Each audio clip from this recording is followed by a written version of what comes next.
So we are now in the second panel. From now until 1, the different partners for FORESEE project will explain how this collaborative research has contributed to the state of the art in the topic. The current panel will be divided in 3 different blocks and will conclude with explanation of the 6 case studies where the FORESEE methodology has been successfully validated. Those case studies have been deployed in Italy, Germany, Spain, and Portugal, both for the railways and the road network. Please note that for this panel, we have real-time constraints. We will not be able to have any Q&A, but you can send us any question related to the project, and we will be glad to reply you by mail in the coming days. Next slide, please. And well, first, we will have an introduction of the project and this all the activities, the scope, and the goal by Iñaki Beltrán, who has been the coordinator of FORESEE. Iñaki is working at Tecnalia, who currently is one of the managers in the Secure and Resilient Buildings and Infrastructure Department. Iñaki, welcome. The floor is yours. Hello, can you hear me and see me? Perfectly, thank you. Okay, thank you. Good morning. Thank you all for being here today, and it's a pleasure to be here in presenting in the final conference of the FORESEE project that I started like 4 years ago, and it was my first European project. And as mentioned by Jose, I'm going to make a short introduction while summarizing a little bit some of the results that will be presented later, and together with the achievements that we have done in the project. So next slide, please. And the next one.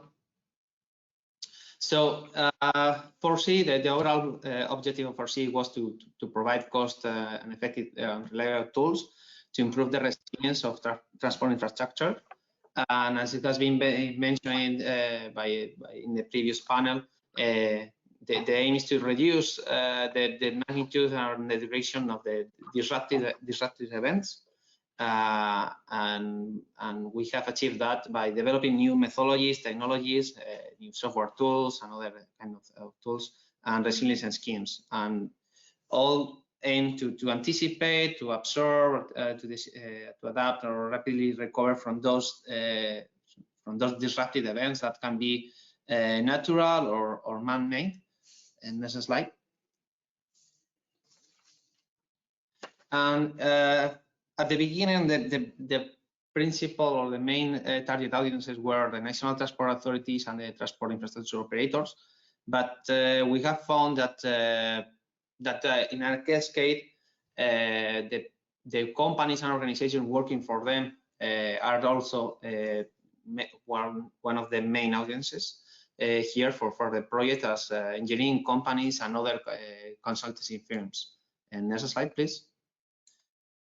But above that, we are mainly focused on users and the freight by ensuring the safety of the users and the citizens around the transport infrastructures, and also by providing quicker solutions and pre-identification of possible hazards that can occur, and taking actions when needed. Next slide. So the consortium has been is now from 20 partners from all around Europe, from partners from Italy, Germany, Ireland, the UK, Portugal, Belgium, and Switzerland, and Spain also is the last one. And between all of us, we have been able to work on these topics and provide these results that are going to be presented today. So next slide, please. So when I'm talking about the disrupting event or man-made and natural events, what the FORESEE project has been more focused on the kind of events that are being here presented. like earthquake, landslide, floodings, fog and wind as natural events, and accidents, fires, and cyber attacks as man-made events, and mainly by the 6 case study that will be later presented. But just as a brief presentation, in the next slide, you can see. 2 minutes, Iñaki. Next slide, please. Yes. Yeah, 2 highways in Italy, 1 highway in Spain, 1 high-speed railway in Germany, and 1 the ring road in Madrid. That is one of the main ring roads in Europe, and also the iconic 25th April suspended bridge in Lisbon. So next slide. I'm not going to stop to read all these results, but just to mention that more than 23 available results have been produced in the project, and some of them have been validated, really validated in case studies or by the case study leaders. Others have been validated in laboratory, and some of them have been applied to only 1 case study, others to more than 1 case study. And I'm not going to stop here, because in the next slide I have prepared a flowchart.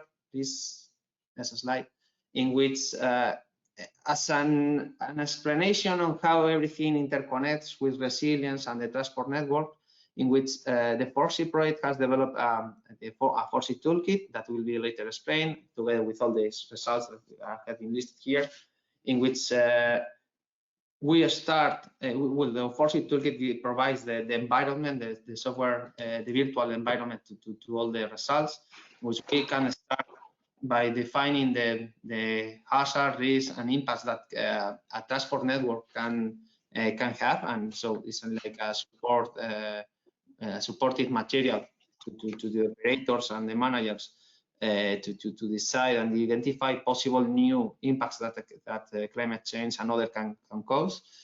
And then with the guidelines developed, we can set resilience and service indicators and targets that can be used for managing purposes, and together with a governance model that can that improves the decision making by integrating the resilience in the decision making.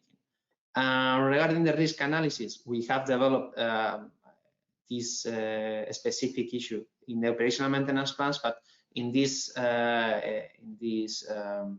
aspect, this topic, we have been working by developing a risk mapping tool. And regarding the risk, we have, as in the video you have been able to see, we have been developing synthetic site maps, new payments, sustainable system, flooding methodologies and analysis, a new slope stabilization system, and a cyber attack assessment.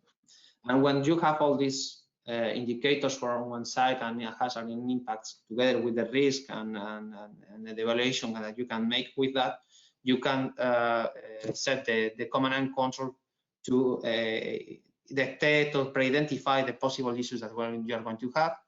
And the traffic, we have developed some tools with the traffic and structural assessing with satellites and algorithms, and all of that has been integrated in the different plans that are used in the life cycle of the infrastructure. Next slide, please. So the FORESEE tool will be later shown and explained. And next slide. So as you may know, we have been working with a successful stakeholder reference group that has been chaired by Jesus Rodriguez, and we have received great feedback in all the events and interactions that we have had with more than nearly 250 people working, nearly 100 organizations from all the continents, with transport authorities, owner transport operator, engineering and construction companies, European association, and research and institutions. So next slide.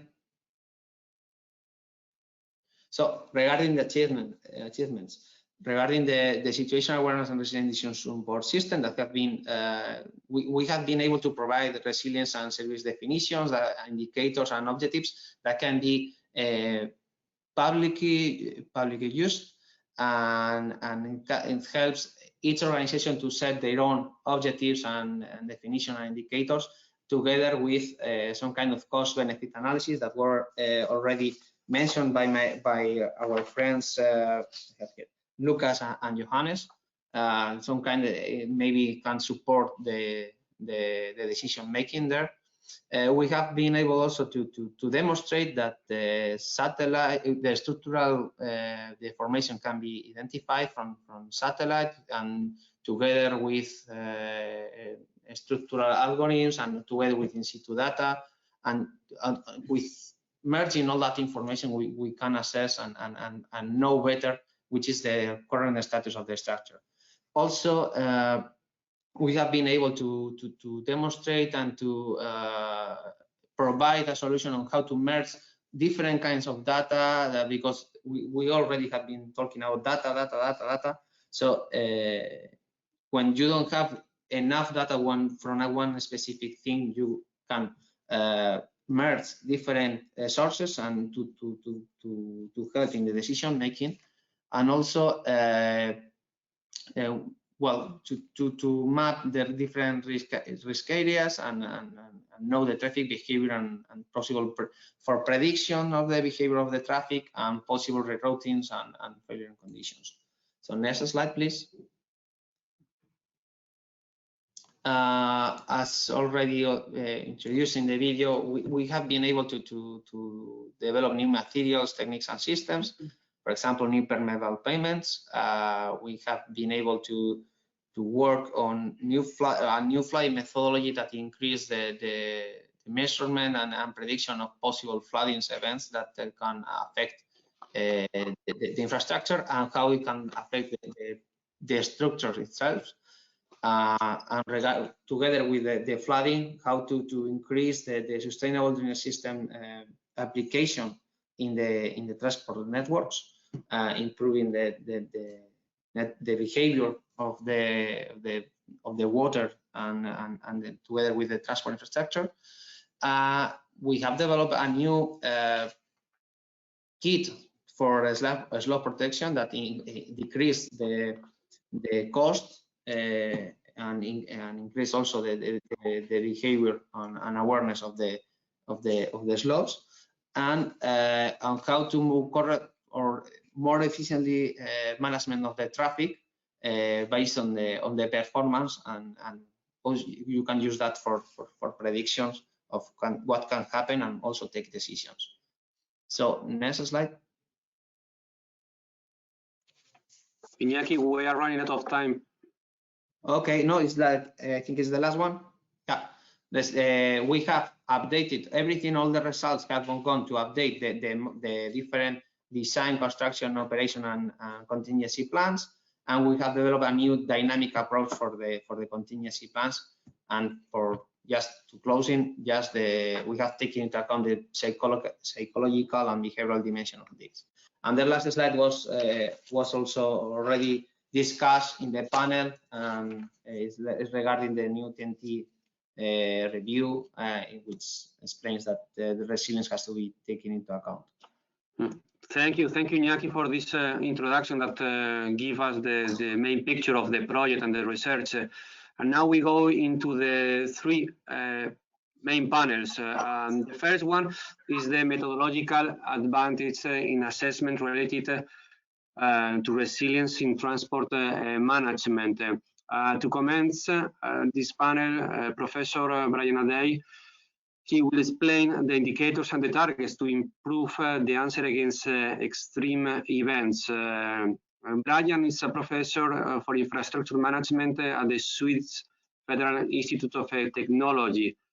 He will, during his presentations, present different elements related to the project as a cost-benefit analysis, management, and monitoring. Bryan, the floor is yours. Thank you, Jose. Hello, everyone. Thank you very much for joining us today. As Jose said, my name is Bryan Adey. I'm the Professor for Infrastructure Management at ETH in Zurich, Switzerland. I'd like to present to you in the next few minutes one of the key results of the FORESEE research project, i.e. the guidelines to measure levels of service and resilience, and to set target values for these. Now, these guidelines will help ensure that transport infrastructure managers across Europe can develop their own ways to measure levels of service and resilience and set targets for them in different situations, basically in taking into consideration their own specific problem that they want to address, the time frame they have at disposition, the expertise they have available, the availability of data, as mentioned by Iñaki, and how the level of service and resilience are to be measured specifically. The use of the guidelines will help ensure that Europe has a number of things.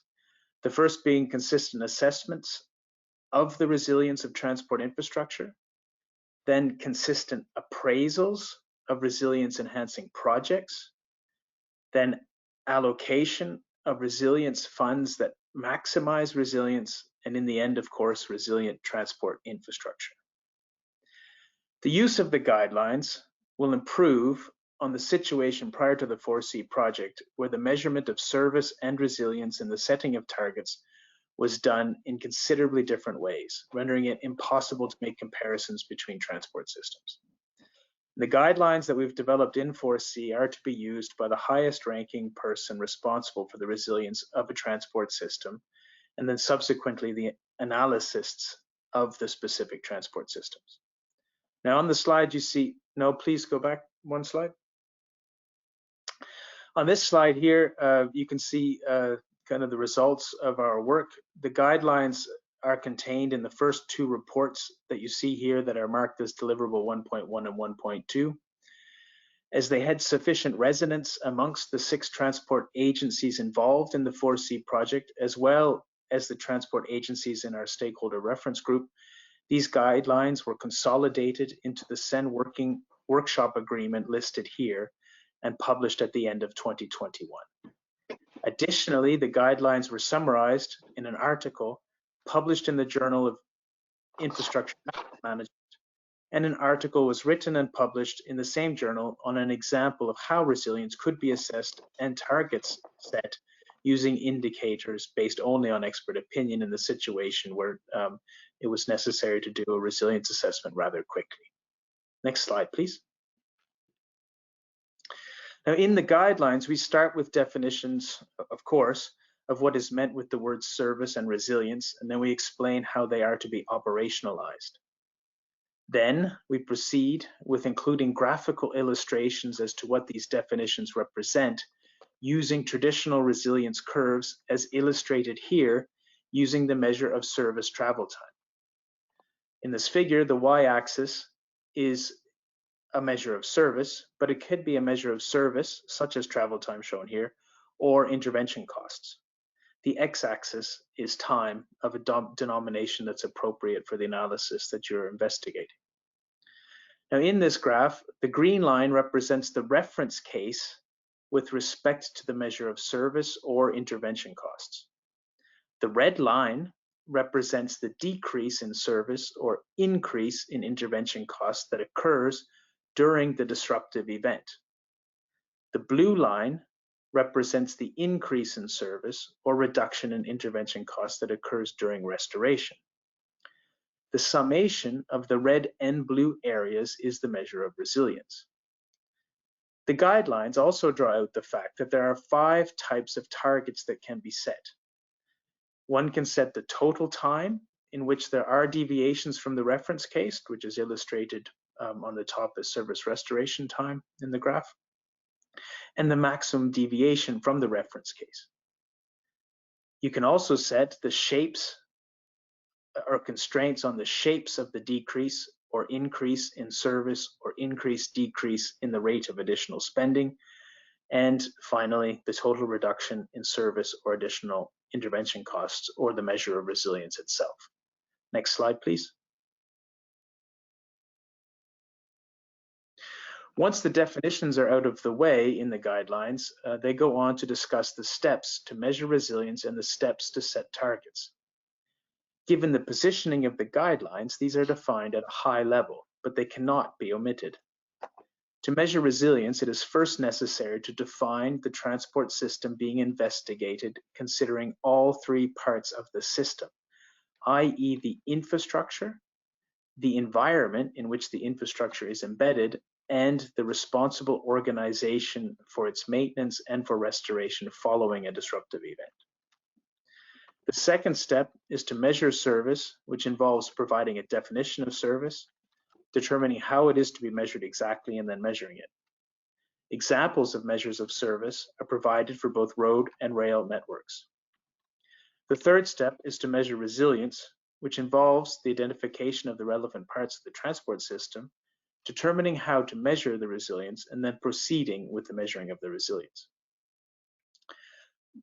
It's drawn out that resilience can be measured either directly using simulations or indirectly using indicators, as long as the values of the indicators are connected to the reductions in service or additional intervention costs. If it is not desired to connect resilience to either service or intervention costs, it is made clear that resilience in this case cannot be measured, but that it is possible to obtain an indication of resilience by estimating the percentage of fulfillment of the resilience indicators. The result, if indicators are used, are charts that show for specific indicators or sets of indicators the potential improvement in resilience that is possible with the improvement of the values of indicators, as shown here on the right-hand side, where one can see that there is a potential large advantage of improving the infrastructure itself, but there is little that can be done with how the organization is functioning. For example, they already have extensive plans as to how to act following the occurrence of a natural hazard. Next slide, please. The second part of the guideline walks the reader through the steps required to set targets, which are: gather all relevant stakeholders, determine the legal requirements in the country or region that you are in, determine the stakeholder requirements that go beyond these legal requirements, and then set the targets, where the specific method to be used to set targets depends on the first part of the work, and that is how resilience is measured using simulations or indicators, and whether or not cost-benefit analysis used. Simple examples are given as to target sets that could be developed considering either intervention costs or a measure of service, such as travel time, combinations of intervention costs and measures of service, and multiple hazards, such as 500-year earthquake hazard event and a 500-year flood event.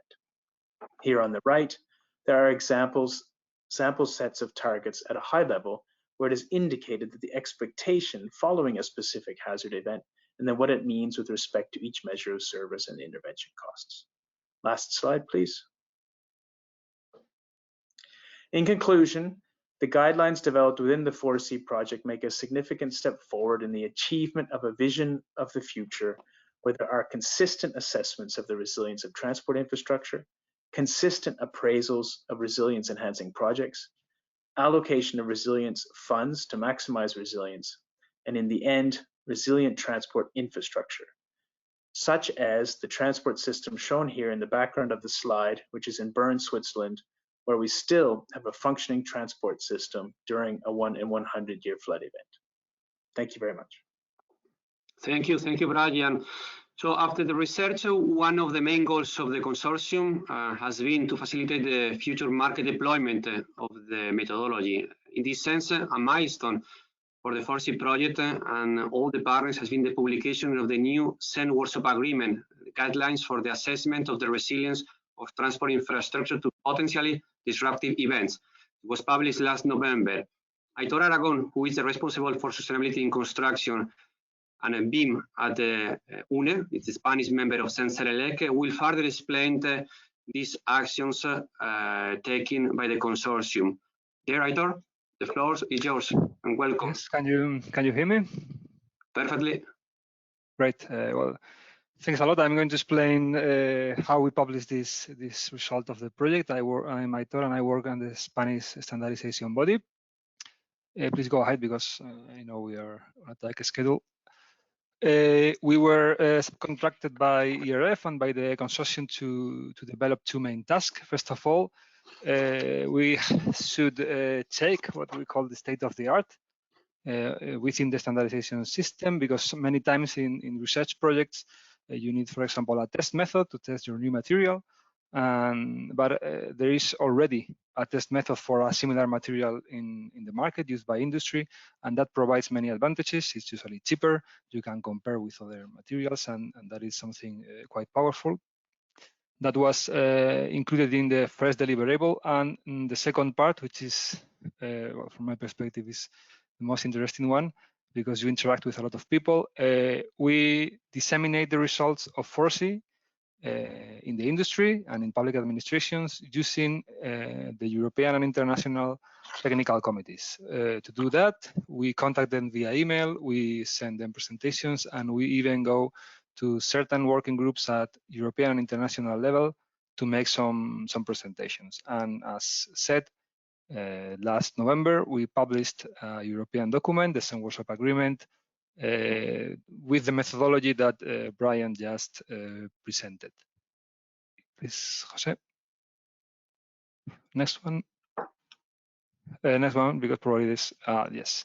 And what is before one? What is the one before? What is a CEN Workshop Agreement? A CEN Workshop Agreement, the previous slide, please. A CEN Workshop Agreement is a document issued by CEN. We usually create documents based on a national-based decision. Each country votes, but this kind of document is quite special. It's intended to fill the gap between research and standardization. We try to cover market needs, usually that came from research, and it provides the most important thing that it provides, from my perspective, is not only the result as such, but the peer review. When you send a document to the standardization system, 30-40 standardization bodies receive that. For example, when we made a presentation in the assessment of sustainability of construction, we have a committee for that. They receive it 34 countries only in Europe. In the Spanish Mirror Committee, we have 100 experts. So we might say that in Europe, thousands of people receive the document. Obviously, not all of them read it, but a lot of people receive it. They also receive it in other countries. So it provides visibility and it provides a peer review. And if published, you have a reference that can be used in procurement. This is a pre-standardization, let's call it, result, but based on experience, we will talk about that later, it can become a standard or any kind or other kind of document. Next one, please. So we got a first draft made by Bryan and Claudio, and I must thank them both for this great job. It was based on the results of the project, and we create a business plan. We circulated to all CEN members. Next one, please.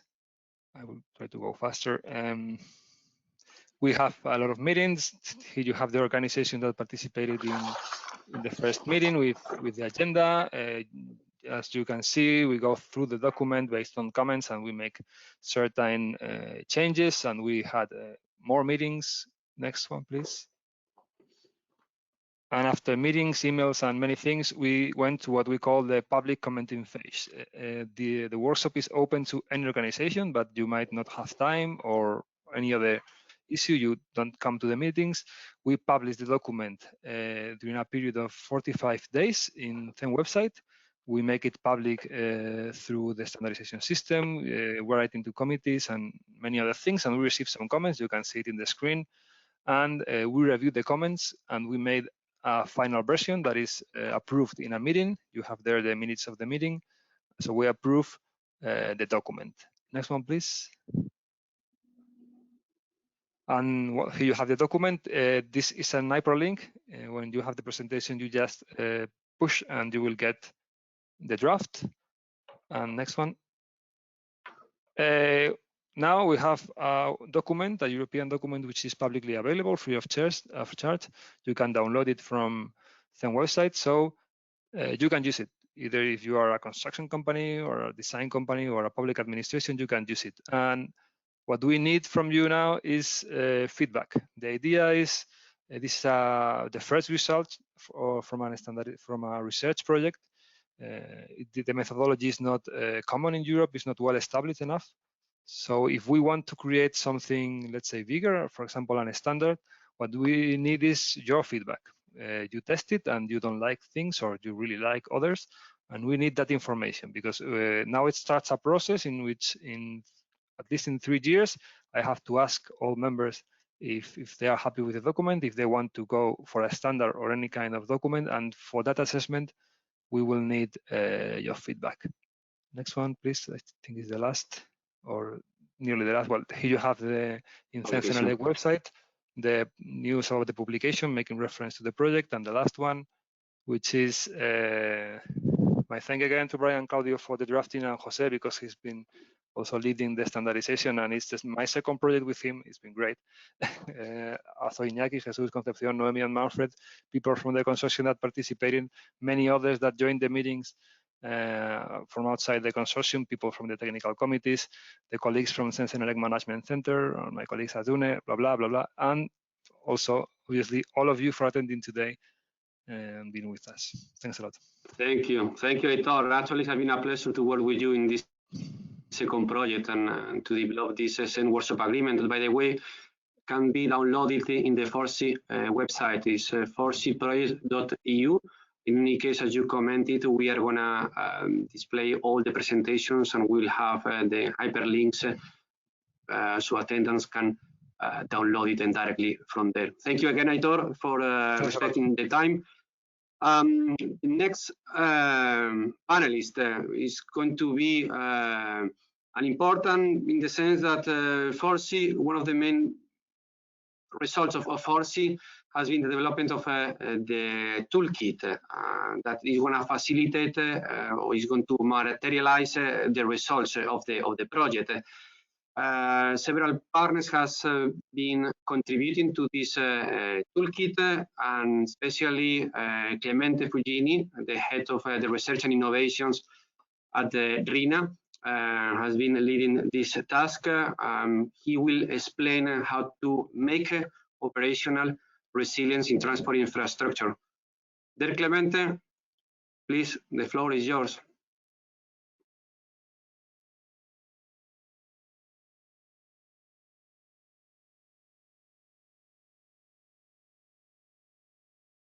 I don't know if Clemente is there. So maybe we can display his presentation later, and we can skip and go to the next presentation. Ilufar is next. Okay. So Clemente, if you are there, please let us know, and we will display your presentation afterwards. Now we are going to finalize this first block with an explanation on how FORESEE has contributed to improve the several risk assessment tools related to, for instance, satellite monitoring, flooding, risk mapping, just to name a few. The current presentation will cover the work carried by several partners as well, and it will be presented by Erlinda Biescas and David García. Erlinda works as a senior consultant in Earth observation at Telespazio UK. David, he is the head of the structural engineering and fluid structure interaction at Tecnalia. David, you have the floor. Welcome. Thank you, Jose. Good morning, everyone. In this presentation, we are going to briefly describe some tools developed in FORESEE project that aims to improve risk assessment. These tools that are integrated in the toolkit that Clemente is going to present in the next minutes. Next slide, please. So the tools we're going to focus on are a risk mapping tool, and the virtual modeling platform and asset failure prediction tool, and the structural health monitoring beam-based alerting SaaS platform, the flooding methodology, and the command and control. The three first are going to be presented by me, and the last two by David.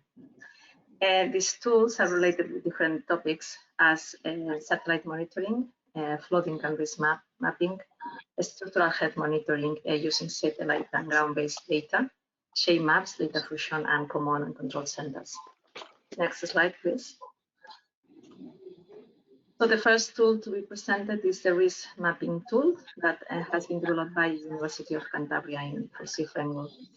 The main objective of the risk mapping tool is the early identification of large-scale risks to extreme natural disasters affecting road and railways infrastructures. The risk mapping tool is a GIS application that can be applied to different project stages, such, for example, at early phases of the project design, or when risks can be identified at a large scale, and also prior to a detailed data collection for a local extreme natural event. The risk is defined based on extreme events hazards, such as landslide, earthquakes, and floods, and the vulnerability of the infrastructures. This merge becomes in different extreme event risk maps, and these risk maps are analyzed together with population, traffic, and other data, resulting in a total risk map. Next slide. Sorry to interrupt you. David, can you mute yourself? Because I think there is an issue with the... No problem. Okay, thank you. Thank you. The risk mapping tool, produces two main outputs. The first one is hazard maps and the second risk maps. These two outputs can help the infrastructure stakeholders to initially identify the risks prior to more accurate and local scale quantification. Hazard maps refer to the potential loss of life or damage due to the three natural extreme hazards that we have considered in this project, that are landslide, flooding, and earthquakes.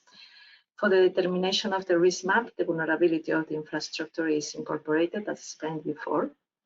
And here in this slide on the top right corner, you can see an example of this tool applied to one of the use cases in FORESEE, which is the Moghtadernejad viaduct in Spain. Next slide, please. The second tool I'm going to present is the virtual modeling platform and asset failure prediction that has been developed by University of Edinburgh. The objective of this tool is to predict the timing of slope instability that may disrupt transport networks. And how this tool works, the tool is based on a numerical model of a slope failure, where the stability of the slope depends on the pore pressure of water. This is a fairly widely used model, but the University of Edinburgh introduced new features, as for example, its parametrization based on INSAR satellite data. INSAR is a technique that provides ground motion time series by using radar satellite data. The picture on the right shows how an INSAR time series of a measurement point in a slope correlates with rainfall records. Next slide, please. The ground motion time series that exceed a threshold are considered as indication of ground motion, and then that it's used to tune the parameters in the failure model to the model adjusted all over the landscape of the area of study. So we have parameterized pore pressure models that can predict stability in response to rainfall distributed in the study area. In this slide, we have an image that shows the results on that, where you have the light blue color dots for the locations where has been correctly predicted that ground motion that exceed the thresholds before it has been done in the observations.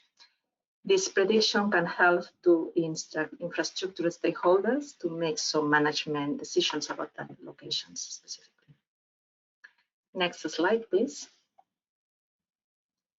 So that's the last tool I'm going to present before passing the floor to David. And this is the structural health monitoring beam-based alerting SaaS platform, also named Satellite Structural Health Monitoring, that has been developed by Telespazio UK. The goal of this tool is to provide a structural health monitoring assessment by using satellite data. SSHM can improve the infrastructure management toward resilience in different aspects. For example, it allows the integration of different data sources. It's a tool that keeps under control the infrastructure and its different components. It increases reliability of identifying warning thresholds. It can be also used to program and design interventions, and it can provide warning of potential events on time with a positive impact on mobility and safety. Next slide, please. The satellite structural health monitoring uses two different types of data. of data. The first is a set of dynamic data of the site, allowing the integration of different monitoring data sources, as for example, INSA data, GNS data, or even the landslide prediction model that we have just previously presented. The second type of data is static site data, as building information model on the assets and a set of motion thresholds adapted to each beam component. All this data is merged together to analyze the structural health and to provide a set of alerts on time that can support decisions defined by the infrastructure managers. Next slide, David, the floor is yours. Thank you very much, Erlinda. Jose, do you hear me? Yeah. Perfectly. Yes. David, okay. There are just 5 minutes. Please try to be brief. Okay. So regarding the flooding methodology, well, we are sharing here the common methodology just to calculate the flooding methodology in any project. Okay, but recent experience suggests that this methodology is not very accurate. So we can go to the next, please. So the question is the flood generated by the event of a given return period a good estimator of the return level of the flood for the same return period? We go to the next, please. Here in FORESEE project, this is what we want to decide the set methodology to calculate the flood in order to improve these uncertainties. So the idea is just to find out the maps of return levels of flood. This is the set methodology. We'll go to the next, please. So what we are proposing here is the methodology like it is. So here you can see that it's a mix of different techniques. We are including the most traditional calculation as the geograph classifications and geograph selections, but also we are including a new approach. If we go to the next, please. This new approach is included here in this said area. That means that the real new contribution, the stochastic approach, sorry. We go to the next, please. And when we apply and we compare the usual methodology and the proposed methodology, we see that if we analyze for the 10-year period of flood, we have the image on the left. We can see the flood area affected, and on the right we see the same calculation but with the proposed methodology. And we see that it's a very big difference between all of them. If we go to the next, please.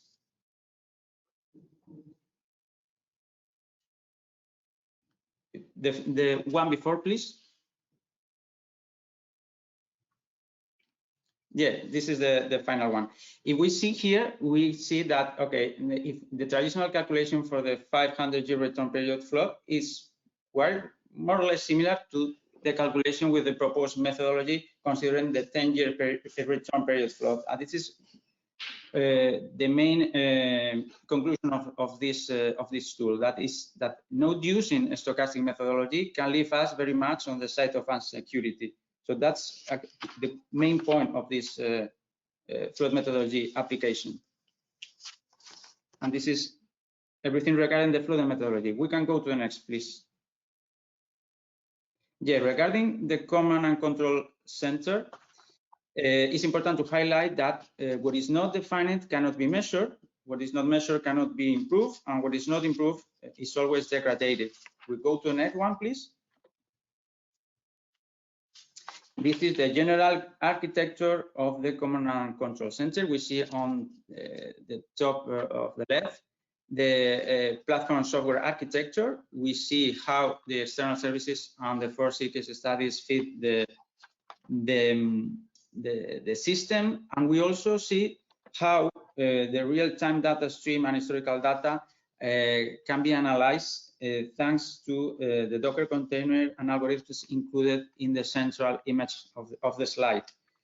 It's important to highlight also that at the end, what we are providing is a UT graphic user interface to provide interaction with the networks and end users. We go to the next, please.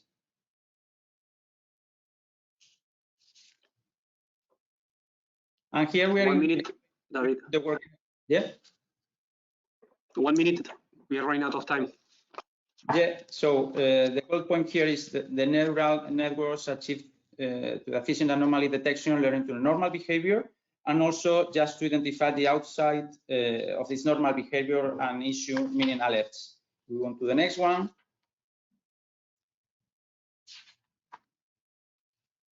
Okay, just to conclude, we want to mention that, okay, the more important thing of this command and control center is that this is the real core of for controlling and protecting all the different anomalies, and that's why we consider that this is a very, very good and important result of the project. So thank you. Thank you, David. Apparently, Clemente is with us now. We have a little issue, but you can proceed with your presentation. I don't know if we are going to display or it is you. Nilufar? You think, if you can, Jose, great. Okay, so let us go back to the presentation. Okay, can you hear me well, by the way? Perfectly. Okay, sorry for the problem before.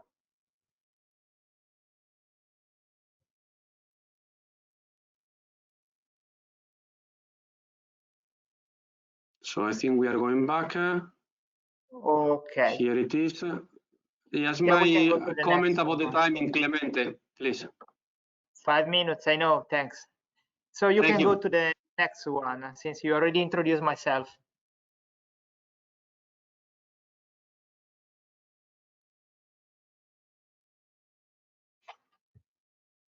I can see the next slide, sorry.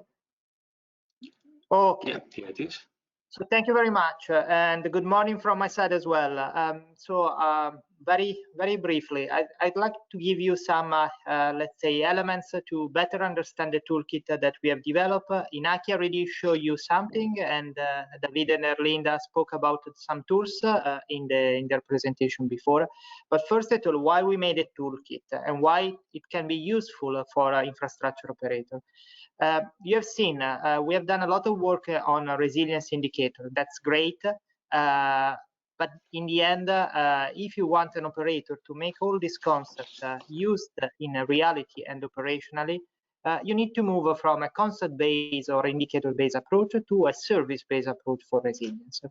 And as you know, services can be provided through different means. One of them is by means of softwares and platforms, and then toolkits.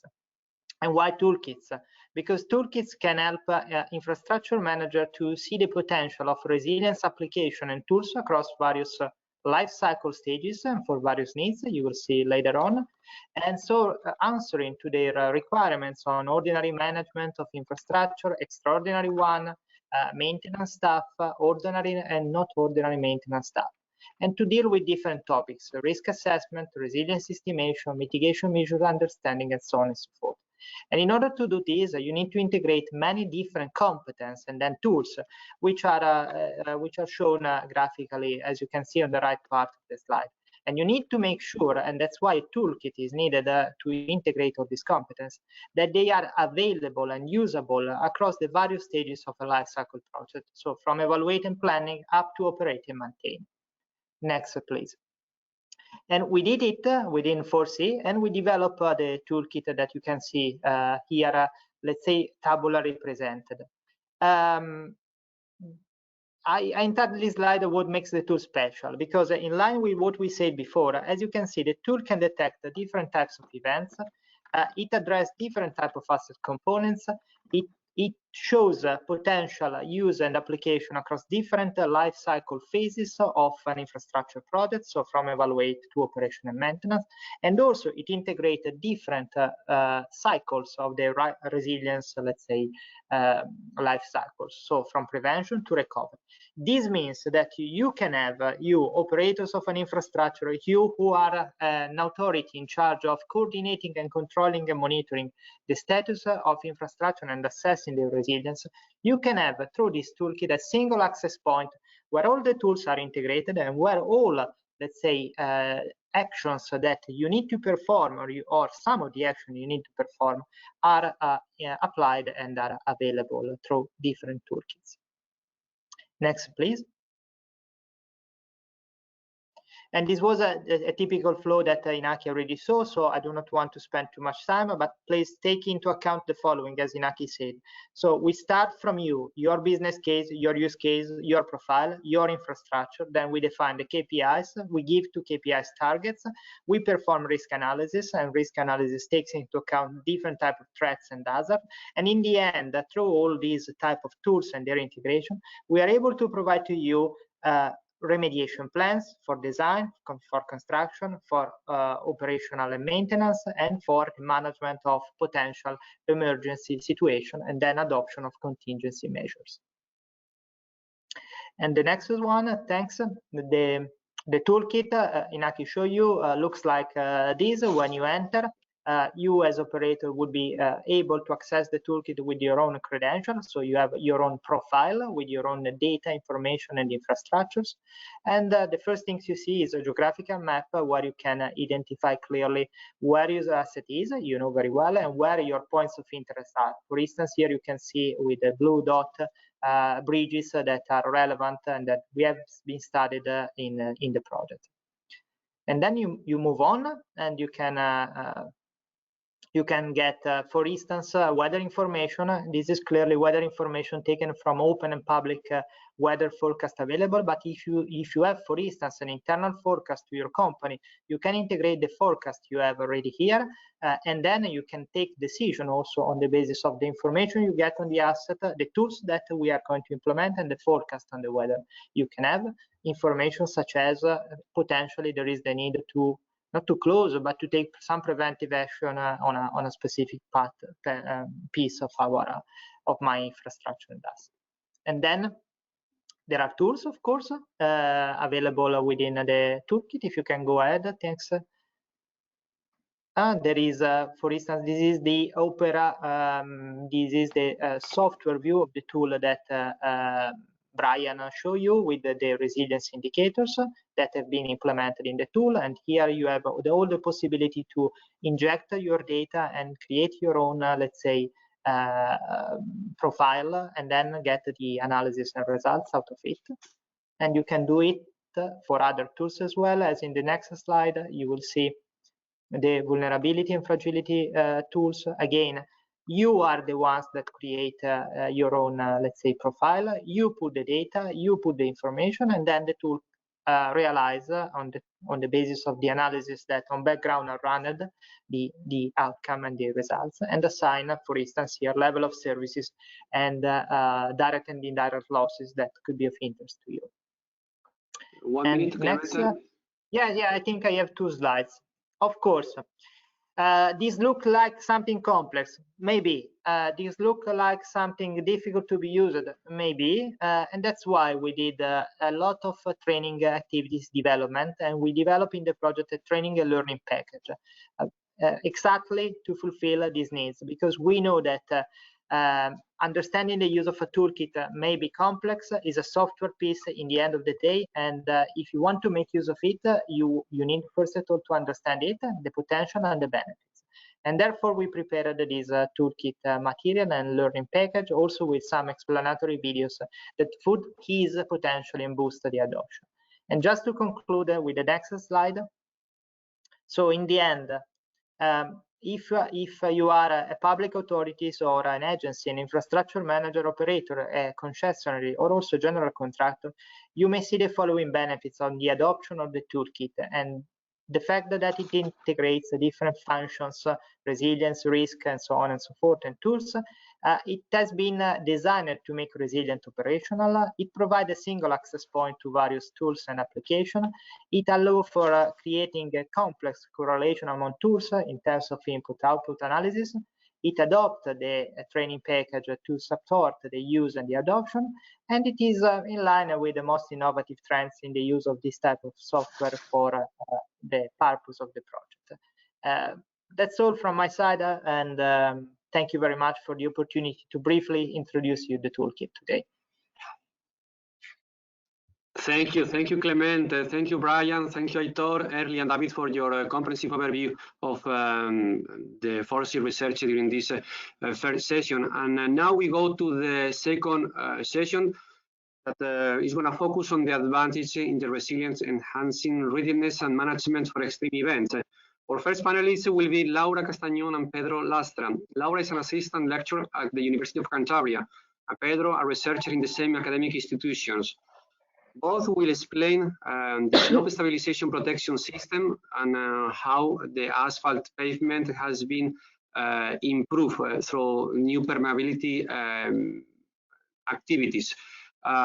Laura, Pedro, the floor is yours. Please let me remind you about the timing, and let me remind to the audience that we are happy to receive your questions, as we are doing either by email or in the chat, and we will respond to all of you after the conference. Thank you. Thank you very much for the introduction, Jose. Can you hear me? See me? I don't know. Perfectly. Yeah, okay, go ahead. Thank you. Thank you. Good morning, everyone. As Jose said, my colleague Pedro Lastra and I are going to present a part of the advances in the resilience, enhancing readiness and management for extreme events. Specifically, I'm going to start with the topic smart and integral slope stabilization protection systems, and then Pedro will continue with the improved permeable asphalt pavement. Here, in this first part, three issues were addressed. The reduction of the installation time for the flexible membranes, the improvement of the numerical simulations to be used as a design tool, and the monitoring of the slopes that avoid noise and allow multiplexing. To achieve this, the first solution was the design of a flexible system for slope protection with integrated primary and secondary membrane. That would reduce partial cuts on the roads or other paths. The second measure was the numerical modeling of the behavior of the complete system during the landslide. And the last one was the laboratory testing of an innovative way to monitor the slopes using fiber brack grating. Next slide, please. Well, in the design of the flexible systems, a multi-criteria decision-making analysis was carried out in order to determine the best membranes and connection combination. And the results were divided in 3 levels of resistance, and different main membranes between wire mesh or cable net were chosen depending on those levels. The connection of the main and secondary membrane would be done on the warehouse instead on the slope.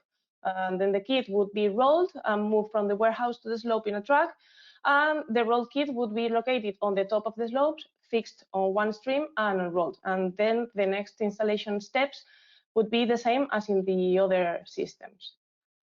Next slide, please.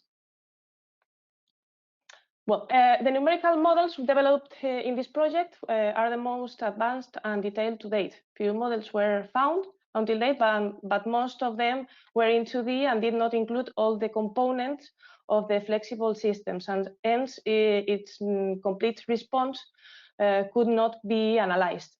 Here, the new models developed can be used as a design tool that has the aim of dimensioning the elements to be installed in the system.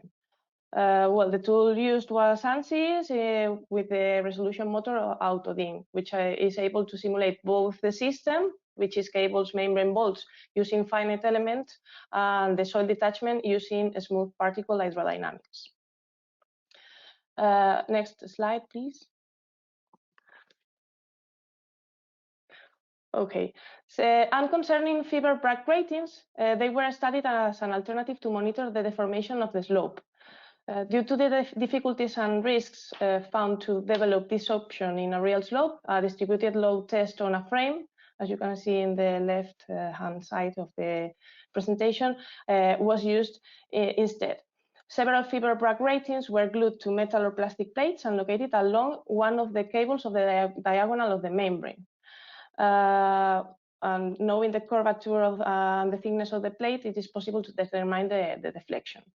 These results were compared with those obtained with traditional wire sensors sensors, which are deflection sensors, and demonstrated that this technology is perfectly feasible for monitoring real slopes in real time. Pedro, you can keep on with the presentation.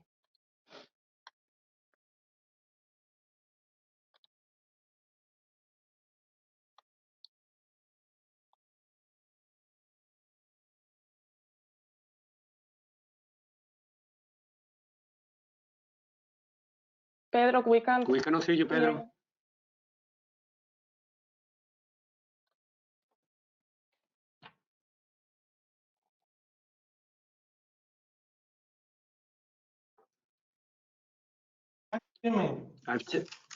Can you hear you? We can hear you perfectly now. Excuse me, I don't know what was the problem. Excuse me.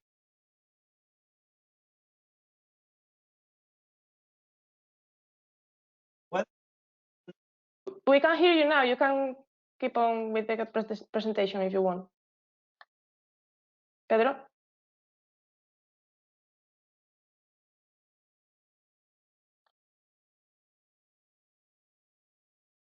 Maybe Pedro, Laura, we can skip to the next person. Can you speak, Pedro? Because we could not hear you before.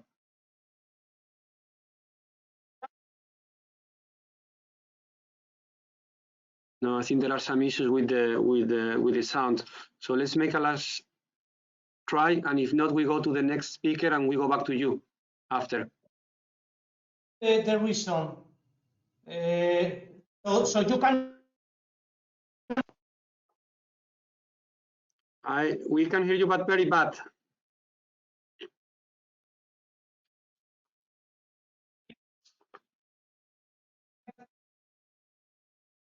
And now, can you hear me? We can hear you now. Excuse me. Well, I have removed the camera. Sorry.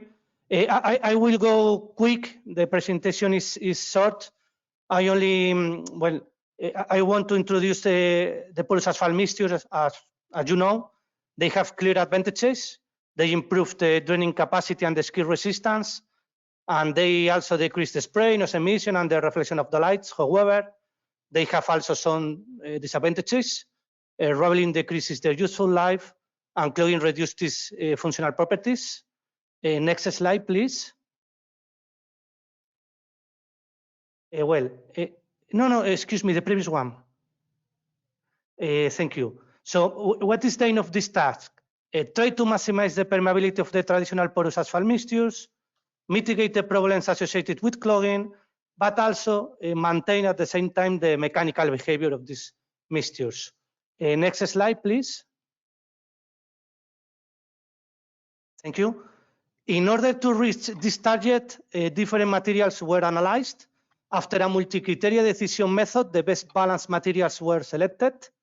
Usual materials as commercial polymer modified bitumen, high quality natural aggregates and hydrating lime were used, together with the aramid fiber, which is one of the most innovative materials. At the same time, different particle size distribution and fiber and binder content were also assessed. Next slide, please. Thank you. So the experimental mixtures showed a very high percentage of voids, but even more important is the point that the percentage of interconnected air voids is more or less the same than the total air voids of traditional porous asphalt mixtures. Mechanically, their behavior fulfills the most demanding standards. The resistance against raveling is similar to traditional porous asphalt mixtures. Water damage should be carefully controlled because it is the highest concern property, and they didn't present problems of binder drainage. Regarding the functional behavior, these experimental mixtures presented the double drainage capacity and clogging resistance than the references. Next slide, please. This is the last one. So as for the main points, we think these experimental FORESEE mixtures are especially suitable for areas with flooding troubles because they improve the skid resistance or because they can manage the water runoff under worse conditions than the traditional porous asphalt mixtures. Besides, as the clogging resistance has been increased, they are able to do it for a longer period of time. So thank you, and excuse me, Jose, for these troubles. Thank you, Pedro. There are no problems. There are only solutions. So we are happy that you could present and be with us. So now we go to the next panelist, and we go to another interesting topic. Is the traffic management during the extreme events and decision support system. It will be presented by our colleague Saimir Osmani. He works as well in RINA. Concretely, he's a structural engineer at the Buildings and Infrastructure Risk and Resilience Assessment Department. Saimir, the floor is yours. Yes, hello everybody. My name is Saimir Osmani, and I am a seismic engineer at RINA, Italy. I would like to show to all of you an important result obtained in the FORESEE project, the traffic management during extreme events and decision support system. This application is a useful instrument for transport infrastructure managers across Europe in the management of their assets during extreme events, considering the continuous assessment of level of service and resilience aspects. A part of these aspects, this application will ensure a preventive maintenance and upgrading strategies able to improve resilience of transport infrastructure, and also to predict and alert potential risk scenario at different timescales. Also to reduce the social and economic impact on critical transport assets when extreme events happen. The use of the proposed approach will improve on the situation prior to the FORESEE project, because we'll ensure an interaction between structural engineering and transport engineering in order to control the infrastructure vulnerability and mobility through the same instrument. Okay. The main problems related to the transport infrastructure are the frequency and the impact of natural events are likely to increase due to climate change. The damages to transport infrastructure, for example, induced by climate change could increase by 50% by 2040.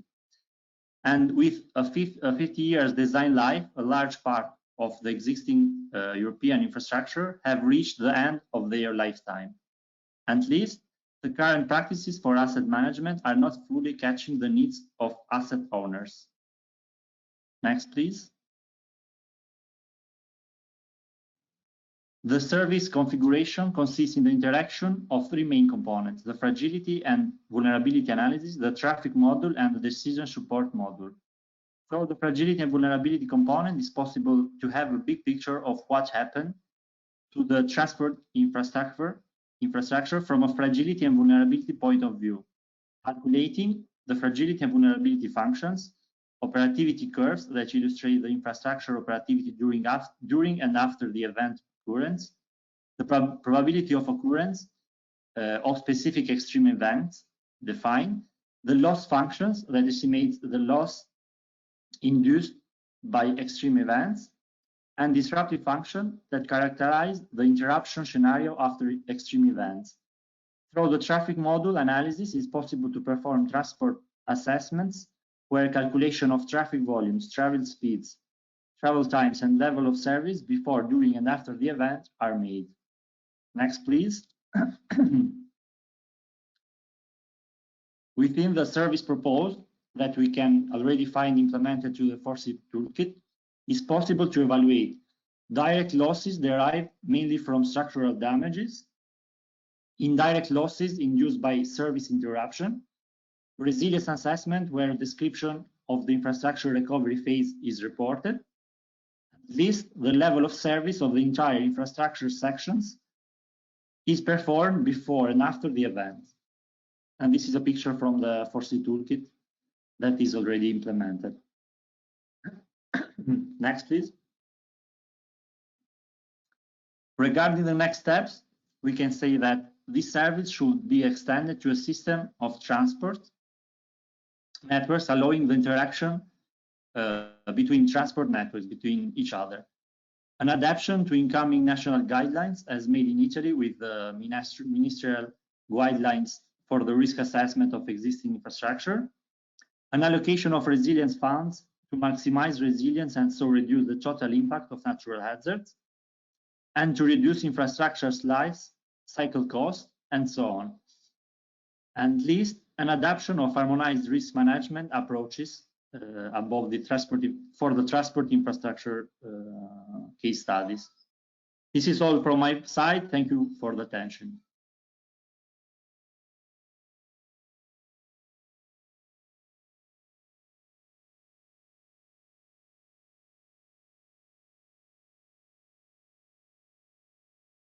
Jose, you are mute.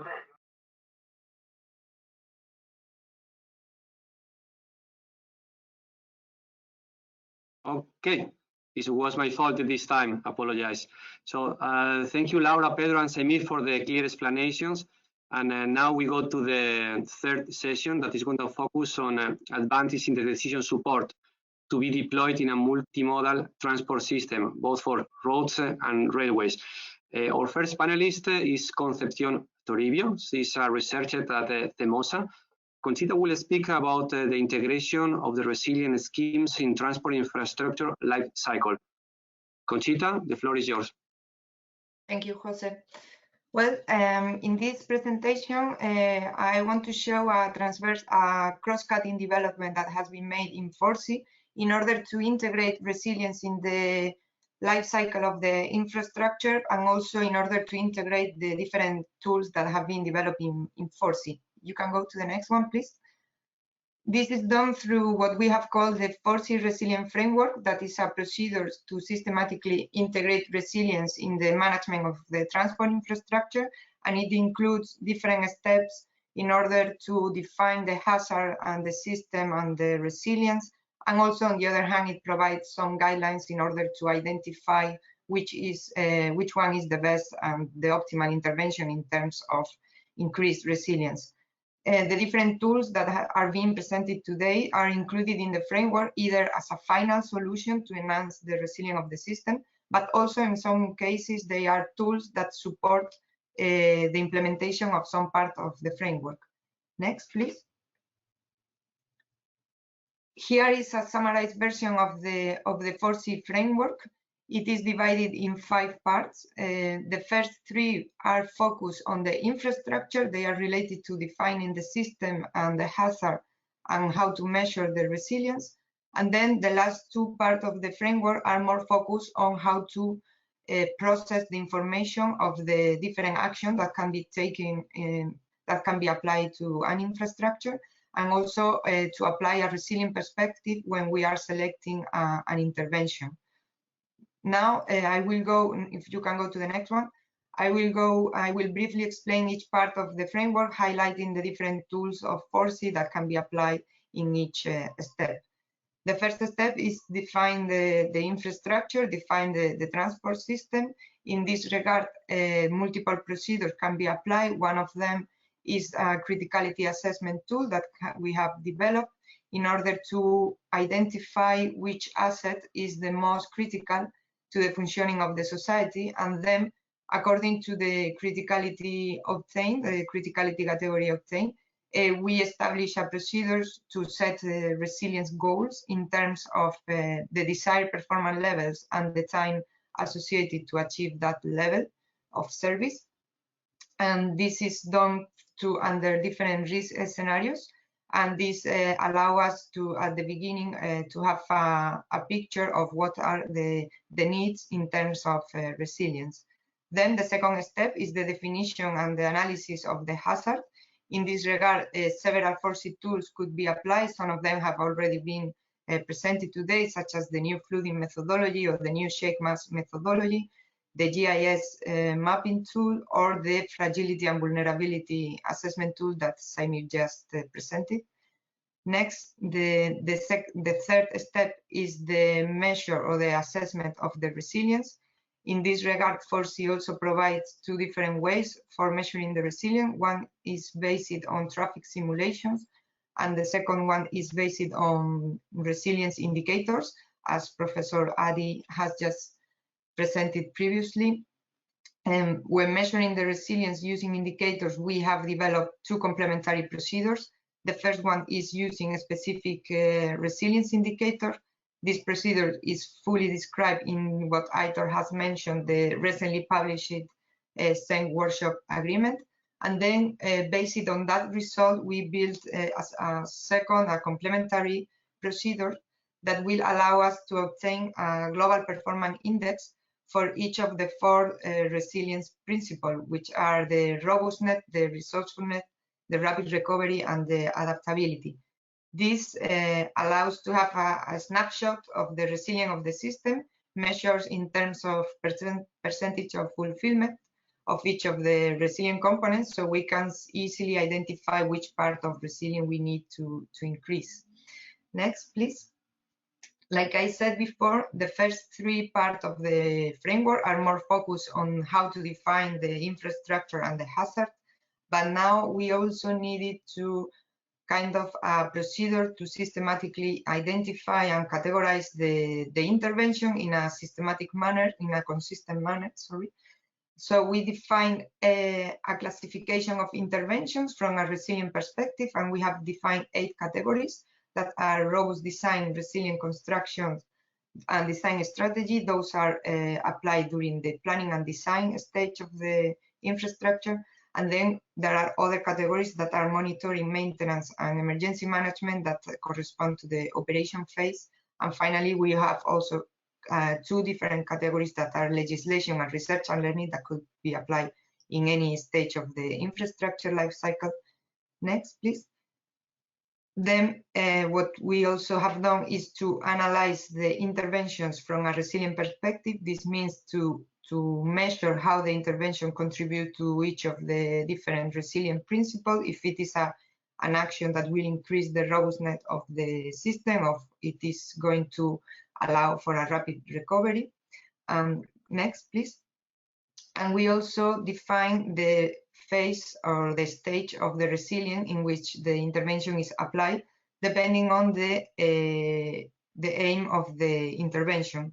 It could be applied before, during, or after an event. And for example, if we have a prevention action, the aim of those actions will be to rule out the possibility of the event. And on the other hand, for example, if the aim is to minimize the vulnerability of the infrastructure, we are talking about a preparation action. So this process for classifying the interventions from a resilient perspective has been applied to all the FORESEE tools. So we have developed a catalog of tools that are being integrated in the FORESEE Toolkit. You can go to the next one, please. Here we can see that they are not all the FORESEE tools. This is just an sample, but we can see that all the FORESEE tools cover different stages of the life cycle, and we are also covering all the stages of resilience from proaction to recovery. And some tools are more focused on increasing the robustness of the system, while others will increase other different aspects of resilience. With this, we have also developed a sheet for each FORESEE tool. You can see in the next slide, please, where we have been collecting all the resilient characteristics of each tool. Now, if you go to the next one, so far we have on the infrastructure defined and the measure of the the resilience of the infrastructure has been measured, and the different tools has been defined from a resilience perspective. Then the final step of the framework is a methodology that support the decision-making process of selecting the optimal intervention in terms of increased resilience.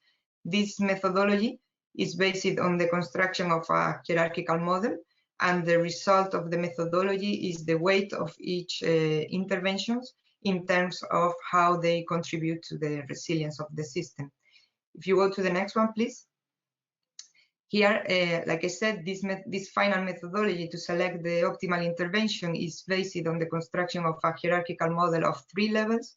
At the top level, what we have is the aim, that is to select the optimal intervention. Then in the middle level, we have the FORESEE resilience indicators that have been used for measuring the resilience of the system. And then at the bottom level, we have the different FORESEE tools that we would like to implement in our infrastructure.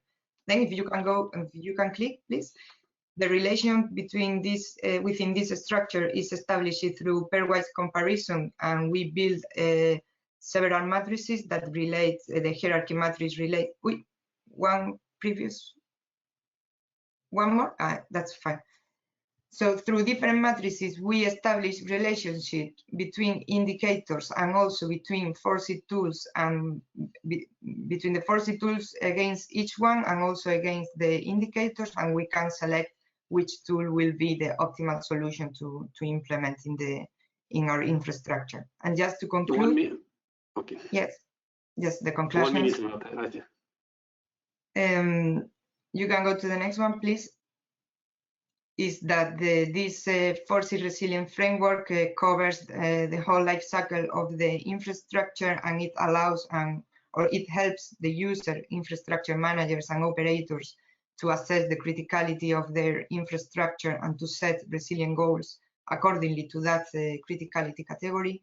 It also provides different ways of measuring the resilience of the system, and it also helps to classify intervention and to identify which intervention will be the optimal one if we want to increase the resilience of the system. And also, if, as we are seeing today, the range of tools that have been developed in FORESEE cover all the phases or all the stages of resilience from proaction to recovery, and they fall under different categories, resilient categories such as the design strategies, monitoring, maintenance and management, and there are also tools for research and learning. That's all from my side here. In the last slide, you can see my contact details in case you would like to address any question on this. Thank you.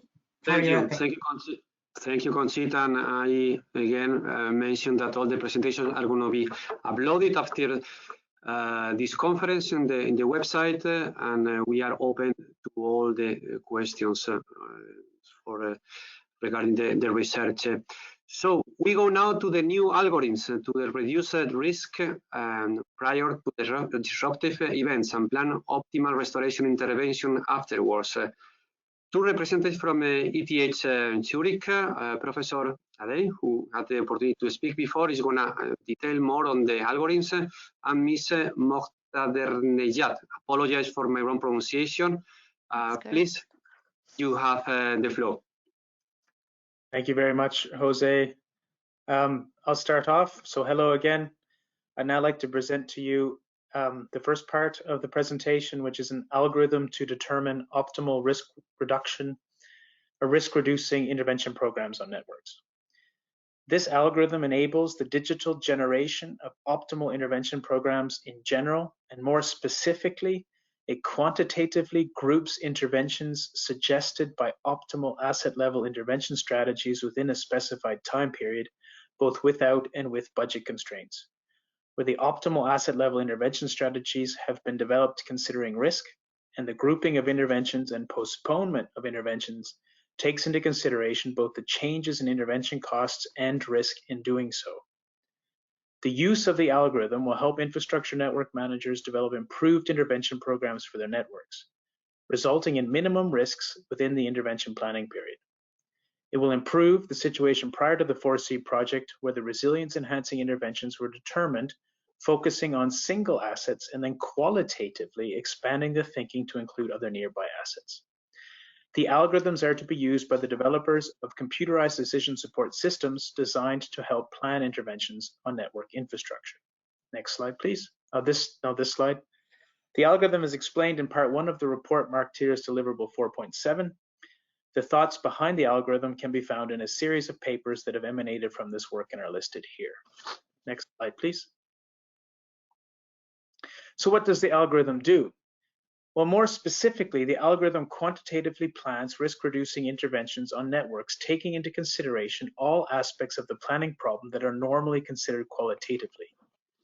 It plans interventions, as shown here on the right, taking into consideration the interventions required per asset according to their optimal individual life cycles, the possible savings from grouping interventions, the restrictions on the possibility of executing multiple interventions at the same time, the traffic configurations that would need to be in place during a project with one or more interventions, and the consequences of moving interventions away from their theoretically optimal time of execution in terms of additional lifecycle cost or increased risk. Next slide, please. At the highest mathematical level, the algorithm searches all possible combinations of interventions suggested by the optimal asset level intervention strategies, estimates the benefits and costs of each combination, and proposes the one that maximizes the net benefit. The benefits are the reduction in the future expected losses of service and intervention costs, including the reduction in risk. The costs are the ones related to the intervention on the asset, example, cost of physical labor, and the ones related to the network during execution of the interventions, example, the additional travel time that users will have if they need to exit the train and take replacement buses to reach their destination. Through the explicit consideration of the network topology and spatial and temporal dependencies, the algorithm gives explicit consideration to things such as the fact that interventions on two switches simultaneously cause all train movements to stop, and proposes different interventions if it results in a net benefit improvement. Next slide, please. On a more detailed mathematical level, the model used in the algorithm is a mixed integer linear program constructed as an artificial network where the optimal intervention program is the one that maximizes the cumulative net benefit at the asset and network levels. The model is illustrated on the right with the part of the network representing the asset level indicated with an orange outline, and the part of the network representing the physical network level indicated with a blue outline. The constraints in the model include flow constraints, capacity constraints, budget constraints, and structural constraints. The asset level is used to represent the possible asset level interventions and estimate their costs. The network level is used to represent the possible intervention groups and their traffic configurations and to determine the required duration and associated costs. The connection between the asset and the network level is used to map the individual asset interventions into the possible groups of interventions at the network level. In the interest of time, I'd now like you to go 4 slides forward, please. Yes, here. The algorithm, as you can imagine, requires a lot of information, which is unfortunately necessary if a serious digitalized generation of intervention programs is desired. Basically, you cannot do it if you do not have the information. The information required includes the extensive list shown here. Now, I just said without having the information, but I'd say it differently now. At the very least, you have to have estimates of this intervention. It is expected that every infrastructure owner will have some of the data required, and no infrastructure owner will have all of the data, but that the missing data can initially be filled in using expert opinion and then updated over time on an as-need basis. Next slide, please. In the FORESEE project, we demonstrated how the algorithm functioned using a rail link with 20 kilometers of track broken down into 101 segments, where it was possible to do either track renewal and rail replacement, 23 switches with only the possibility of replacement, and 4 bridges with only the possibility of being renewed. We then used the algorithm to determine the optimal intervention program over 3 sequential planning periods from 2019 to 2030, where one can see the type of intervention and the traffic configuration required in each planning period. Next slide, please, and last slide. The algorithm, in conclusion, the algorithm can be used to plan risk-reducing interventions on networks in a digital environment, taking into consideration all of the issues confronting infrastructure managers, i.e. the ones that they normally consider qualitatively. Thank you. I'll now pass it on to Saviz. Thank you so much. Hello, everyone. So I'm going to very briefly present another key result of the FORESEE project, which is an algorithm to determine optimal restoration programs for transportation networks. Would you go to next slide, please? So this algorithm enables better post-hazard decision-making, meaning that infrastructure managers can use it to identify the optimal sequence and level of intervention with which the damaged objects in the network should be restored, so that they can provide adequate level of service. To find the post-hazard restoration program, we developed a mathematical model, and our objective was to find a program with minimum overall costs, which is the sum of the direct and indirect costs. And this algorithm accounts for different types of constraints that are related to available budget and resources, traffic flow, and the number and type of interventions that can be carried out in a time period. Next slide, please. To be able to use this algorithm, as you can imagine, we require a lot of information that is listed here. So we need the GIS map of the network with the infrastructure assets, the OD matrix of the network, the condition state of the assets, and their related capacity loss after the hazard, the possible types of restorative interventions and their related cost, estimations of the indirect costs, and available budget and work crews. So we have to consider that the more accurate the input data, the more realistic the results would be. So we have to consider and try to make the estimations as best as possible. Next slide, please. In the FORESEE project, we demonstrated how the algorithm functions in a case study for a road network in Switzerland, and we determined the optimal restoration program after a 500-year flood event. In this slide, we can see the map of the network with the IDs of the damaged objects after the flood event, and the table that we see at the bottom shows the number of damaged objects and their related capacity loss. We chose different intervention options, and as you can see in the table at the bottom right, the interventions are there, and also the related capacity restoration for each object type depending on their damage level. Next slide, please. We prepared the codes for implementing the algorithms, and after providing the required input data and running the codes, we can generate a restoration program like the one that we see in the slide here. So what it shows us is that in the upper part, the program shows the accumulated direct and indirect costs. In the middle, we see the restoration schedule for the work crews over time, and also the sequence, speed, and level of capacity restoration for the damaged objects. And at the bottom, we see the restoration of the functional losses, including the loss of connectivity and delays over time. Next slide, please. In conclusion, this algorithm has the flexibility to be used in real-world situations and for a variety of infrastructure types. It helps us in estimating the time that's required to restore the desired level of service after a hazard, and also we can use it to identify objects whose failure will result in large disruptions to the service, and also see when it's better to do less intensive interventions to speed up the restoration of service. So this is all from my side. Thank you so much. Thank you, Saviz, and thank you, Bryan, for explaining us how the algorithm works within the FORESEE methodology. And now we are going to the last panelist in this session, that is going to explain one of the main objectives as well of the research. We have the idea to not only to move or to develop the current state of the art, but as well to provide something that could facilitate the work to public authorities. And in this sense, David from Tecnalia is going to explain how the governance of the new methodology could provide these new elements and could improve current procurement processes of the road authority, and of course looking for future cooperation between the sector, the main stakeholders in the sector, and the road authorities. David, the floor is yours.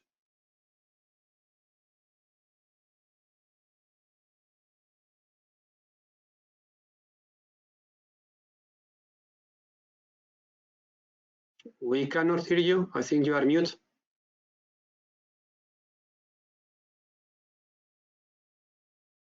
No. Now you can hear me. We can hear you, Gerard. Okay, so thank you. Okay, we'll start. Changes that European Union wants to make in public procurement processes are focused on digital technologies which integrate database approaches, simplify processes, and connect information. Can go to the next, please. The governance module tool is an automatic transparent tool for infrastructure governance decision-making, which selects resilient solutions in the face of extreme events that provide the level of service. It is based on multi-criteria analysis decision-making and is applied through risk and resilience indicators, KPIs and key RIs, defined by the ATAs, as we explained during all this presentation. You can go to the next. And one more. One more, please.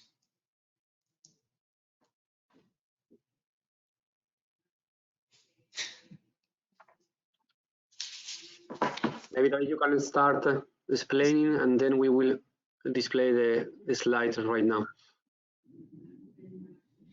Okay, so the methodology is based on, first of all, determining the infrastructure specific risks, as we mentioned before, the key performance indicators. Secondly, we define the level of service and also the resilience, the key resilience indicators.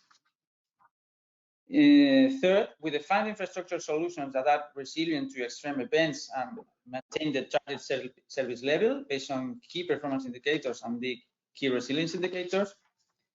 And finally, we take the decision using the multi-criteria analysis. To demonstrate its effectiveness, it has been applied throughout the life cycle of a specific case study, the case study number 3 that Federico will explain later on, the Montabliz viaduct. First, we validate the solution for the evaluation and decision phase. To do that, different infrastructures layout alternatives were defined based on key performance indicators and key resilience indicators, and the governance module selects the most resilient alternative. Secondly, we validate also in the design and construction phase. One more time, based on these indicators, different structural typologies were defined, resilient to specific extreme events and maintaining the target service. And the governance model selects the most resilient typology.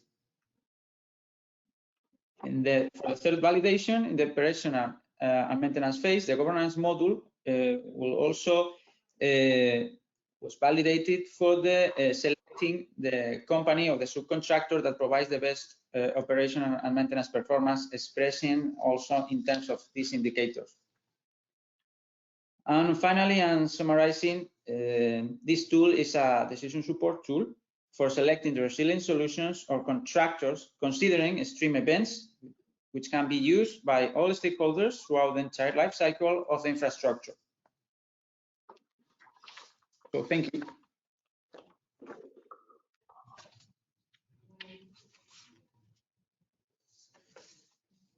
Thank you, David. I mean, you were very fast, and we really appreciate that, because we will have some additional minutes for the next two panelists. So we now go to the last session. This is the part related to the validation of the case study, the validation of the FORESEE methodology in 6 different case studies. As I commented before, those case studies covered both modes of transport in land, roads and railways. And the validation have been completed in Italy, Germany, Spain, and Portugal. The explanation about this validation is going to be detailed by 2 representatives from AISCAT, Federico Di Gennaro, who is the head of strategic projects and business development, and Fabrizio Federici, who is the project manager in the same department. Welcome, both of you. The floor is yours. Thank you, José. Ladies and gentlemen, distinguished guests, today with my colleague Fabrizio Federici, I will have the pleasure to describe the work done regarding the validation phase of the different FORESEE solutions in the 6 case study. As a preliminary note, please consider that this presentation is really a synthetic summary of the huge and complex work that was done by all project partners. Next slide, please. The main objective of this activity was to test, validate, and demonstrate the FORESEE result in the several case studies of the project, in order to understand their added value in helping the infrastructure manager to assess their resilience level and find countermeasures in order to enhance and better protect their infrastructure. As you can see, we were able to test the solution, taking into account different risk scenarios, different transport sector, different scales from asset level to network level, and in different geographical locations with different boundary conditions. On the right part of your screen, there's a logical workflow to share with you our approach for each case study. We first restarted by the calculation of resilience index according to the guidelines that you have seen in the presentation before, and determined the targets. Then each case study responsible selected the most useful tools to reach those identified resilience targets. Then they tried to describe how they applied their tools, considering the peculiarity of each case study. Then they selected indicators in order to measure and validate the application of those tools. After this step, they calculated again the impact of those tools in terms of increased resilience. Then they released the results and provided also their expert feedback for the FORESEE Toolkit improvement and further market adoption. Next slide, please. Here is an overview of the 6 case studies that were included in the FORESEE project, located in 4 countries and including road and railway transport mode, As you can see, we had 2 case studies in Italy, 2 case studies in Spain, 1 case study in Germany, and 1 in Portugal. But now I leave the floor to my colleague Fabrizio, which will introduce you the first 3 case studies. Fabrizio, the floor is yours. Thank you, Federico. Good morning to everyone. Next slide, please.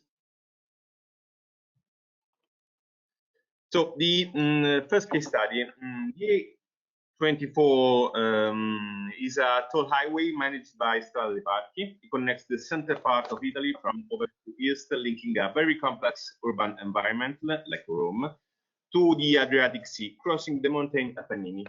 The A24 is 166 kilometers long, but for this case study, we considered only a trunk of 25 kilometers long from Carsoli to Turano exit, containing 13 bridges and 3 tunnels.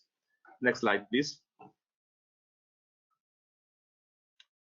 The hazard considered in this case study are earthquake and heavy snow. Indeed, the A24 is in a seismic zone and could be subject to relatively strong earthquake. And in the Apennini section, the A24 is in winter is particularly prone to bad weather with sudden storms, strong winds, fog, and ice. The tool tested and validated on the case study number 1 are fragility and vulnerability function and decision support module and the traffic module. The fragility vulnerability function and decision support module allow to evaluate the assets operativity losses for different damage levels scenario, analyzing the curves that correlate the intensity measures with the probability to have an operational loss for different days after the event. The tool is useful during the operational and maintenance stage of the infrastructure. And speaking about the resilience impact, it affects almost all the 4 resilience principles: rapidity, robustness, redundancy, and resourcefulness. The traffic model allows to calculate the level of service and resilience, starting from a traffic model in which there is a certain uncertainty, like the earthquake event disabling a highway or a bike lane. Its recommended use is during the design strategy with and it has a resilience impact on the resource and rapid recovery. Next slide, please. The tools tested and validated on the case study number 1 are strictly linked in a sort of framework. Indeed, through the fragility and vulnerability functions, it's possible to define disruption function that are the input for the traffic model to elaborate the transport parameters to make available an helpful instrument to the infrastructure manager and owners in addressing the economic resources in the achievement of safety levels required in the decision support model. The results of this elaboration is a resilience assessment at asset and system level with a definition of level of service, direct and then indirect losses that allow us to connect the structural vulnerability against the disrupting event, a correspondent transport flow modification, allowing us to understand to which infrastructure we can prioritize the intervention to raise the resilience. Next slide, please. So speaking about the case study number 2, the A16 way, also called the motorway of the 2 seas because link the Adriatic and the Tirrenic coast, is managed by Autostrade per l'Italia. It runs from Naples to Bari along the TEN-T corridor number 5. Built in late 1960s, it played a crucial role in the mobility of production and commercial activities across southern Italy, thus contributing to the social and economic development of the country. Next slide, please. The A16 has been selected for the second case study because of its geographical location, which is in a high seismic hazard zone, and the extreme weather condition, the presence of snow during the winter time. Following the preliminary results from the data acquisition on the level of slopes movements in the area, It has been decided to focus on the section between kilometers 97 and 99, where 3 bridges are considered. The tools selected and applied on this scenario are the virtual modeling platform and the asset failure prediction, which are integrate both terrestrial and satellite data, GIS, and numerical modeling to predict failure of assets, considering rainfall a trigger factor. The second tool is the structural health monitoring beam-based alerting situation awareness system that compare observed motion values against the threshold failure values, and thereby create a capability that will issue alerts based on the comparison. Next slide, please. The virtual modeling platform and the asset failure prediction present an approach on slope monitoring extremely valuable from the point of view of preventing and managing emergency situations. Indeed, the output of the process is a map, timely warning of potential events, give a positive impact on the mobility and safety.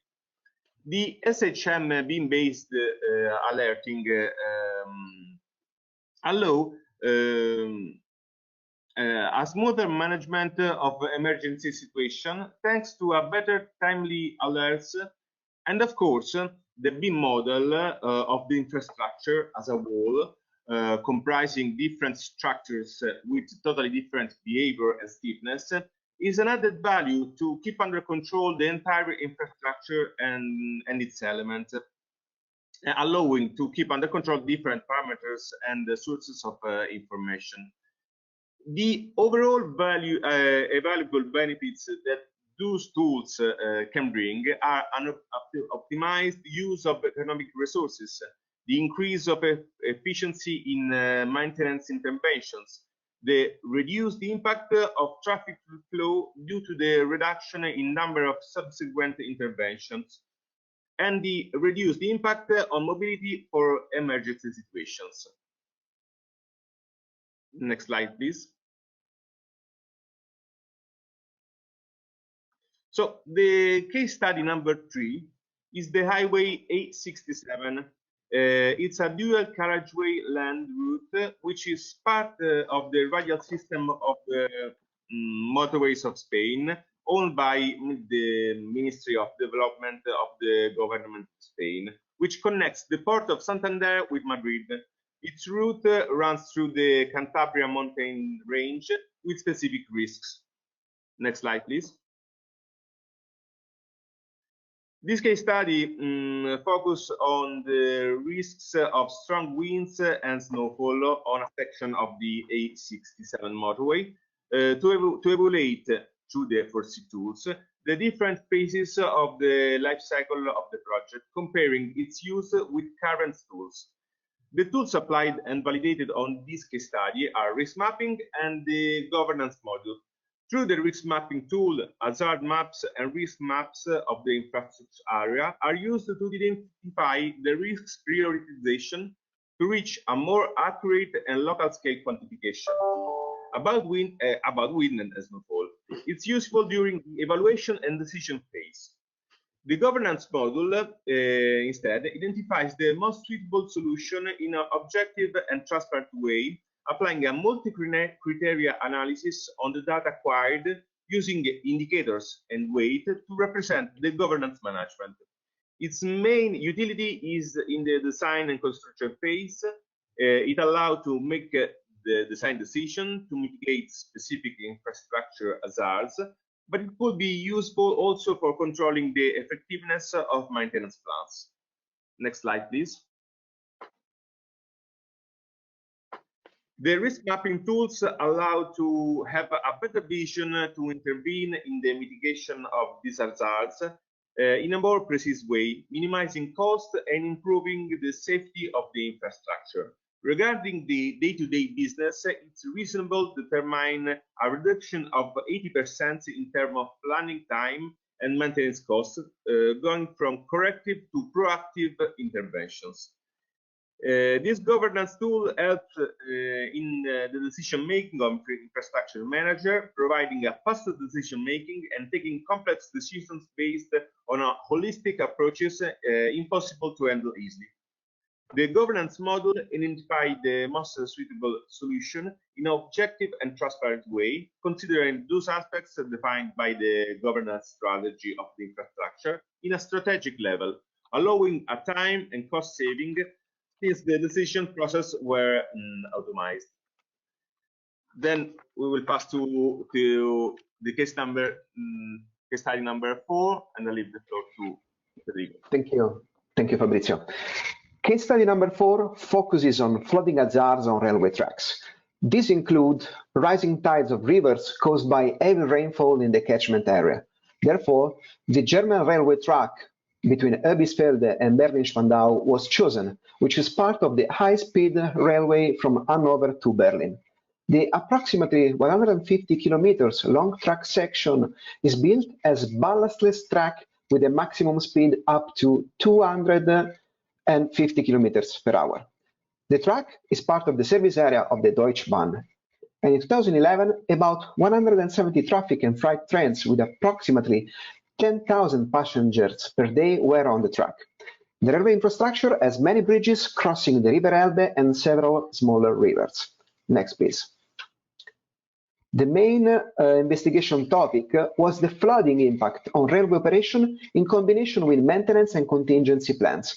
Additionally, the effects of flooding to different railway track components independently of the water level were evaluated.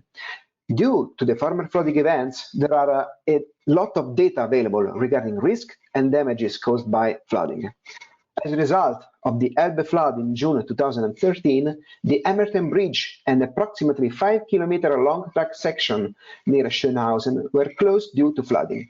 Due to large-scale deviation, delays of 1 to 2 hours occurred, and regular service was not resumed until months later in November 2013.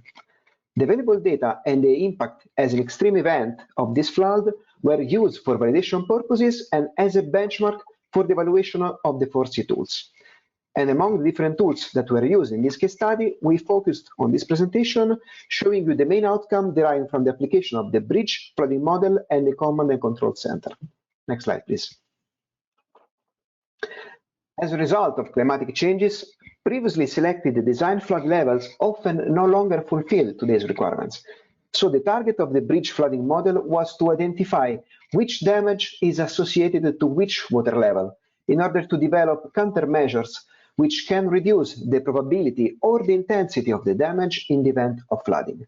For this case study 4, the tool developer have been provided with input data in the form of water levels for the River Elbe provided for several gauge stations in the period from 1997 to 2018. In order to improve this situation, the bridge flooding model that was developed by IVE provides information on the possible serviceability or damage of individual railway track components depending on different water levels in the form of a small-scale simulation. Based on this, measures can be developed that increase resistance and resilience to flooding, or, in the event of damage, can enable a quick and less expensive repair of the track components. The second tool that was used was the Command and Control Center. Thanks to this tool, we were able to issue automatized alerts when a situation diverges from the normal state and potential danger is rising. The tool offers completely new functions for big data-based automated and early hazard detection and prevention. Currently, only procedures for acute reaction in the event of hazard are available in the form of a major incident management, but no automated machine learning methods are provided for predictive warning. As you can see on the right part of the screen, the overall cost-benefit analysis looks quite promising, since the application of the different FORESEE solutions led to an improvement in the resilience level and money savings. Next slide, please. Case study number 5 is the Madrid-Calle Trenta ring road, which is the most important and the busiest road infrastructure in Spain.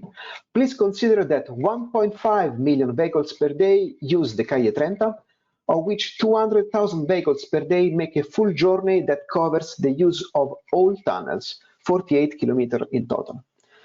Tunnel sections mostly have 2 or more lanes. Heavy vehicles are not allowed with the exception of buses, and likewise, dangerous goods traffic is prohibited. During peak hours, the traffic load can exceed 200,000 vehicles per day.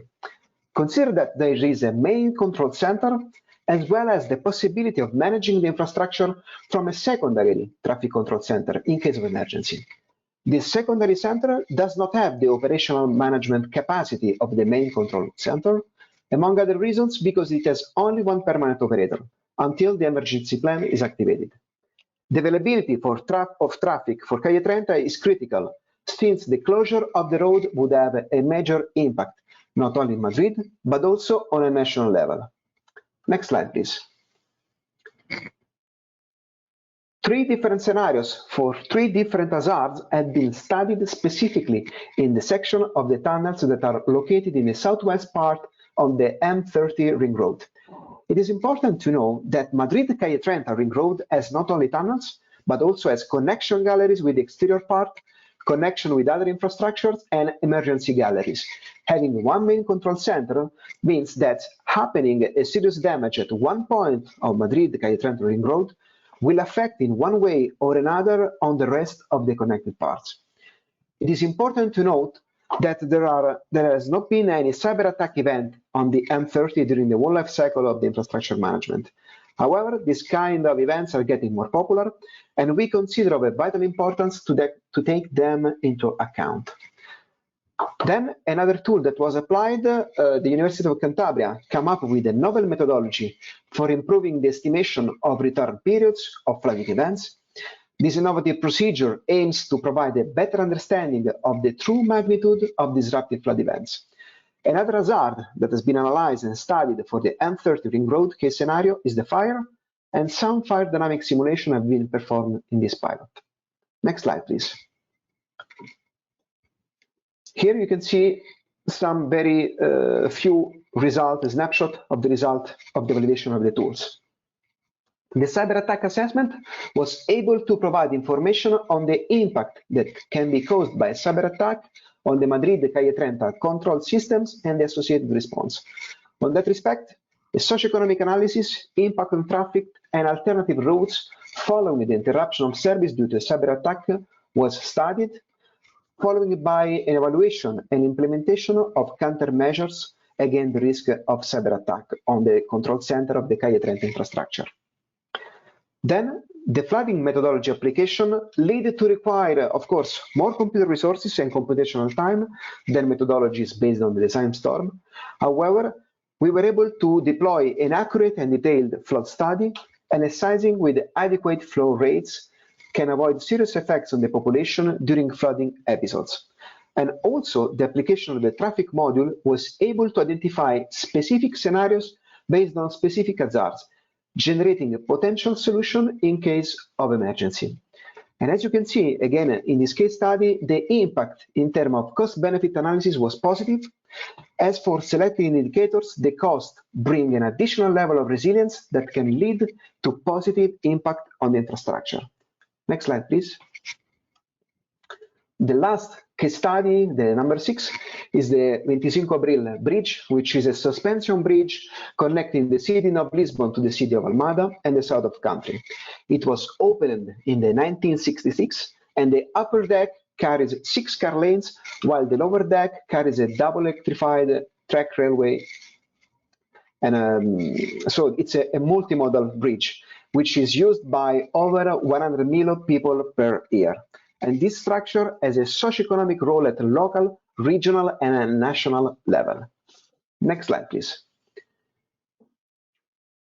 The 25 Abril bridge has been studied in 2 different scenarios, which can affect regular traffic service, road and airway. The first hazard was the earthquake. So we tackled the risk of moderate or severe events, which may bring to partial or total closing of the bridge, and we evaluated the different FORESEE tools in order to improve the capability of the operational, maintenance, and contingency plan.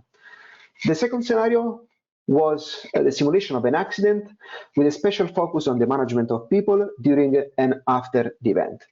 In this presentation, we focus on the design, construction, and remediation plan that was developed by CEMOSA and applied in this case study. Next slide, please. This tool, the design, construction, and remediation plan, basically the main objective is to present and to give to the infrastructure manager the possibility to have a design resilient aware approach based on performance criteria, which can allow evaluating the functionality of a transport infrastructure under different risk scenarios, in order to set also different performance objectives during and after an extreme event, according to the needs of the community and the stakeholders. As an example, as you can see, the tool developed by CEMOSA can depict and assess the global resilience of the system by analyzing different factors and providing a very clear dashboard for the infrastructure manager in order to immediately give an idea of the current situation and let the infrastructure manager focus on the needed intervention based on different indicators. Again, and I'm going to finish the presentation, thanks to this tool, you can see on the right, the infrastructure manager was able to analyze the variation in the resilience index and achieving the target, bringing also in this case a positive impact on the resilience level. Next one, and we are finishing. And I would like to thank all partners for the huge work done, and I hope we will implement these tools in our infrastructure also after the end of the FORESEE project. Thank you. Thank you, Federico. Thank you, Fabrizio. Indeed, I would like to thank to all the partners of the FORESEE consortium for the amazing work completed during these 36 months. It has been a privilege to share with all of you such a professional experience. And this gratitude of message goes also to those who are not on the agenda but have been participating, especially to Jesus, who has been leading the FORESEE stakeholders reference group, gathering more than 75 public and private organizations that in total receiving contribution from more than 200 experts.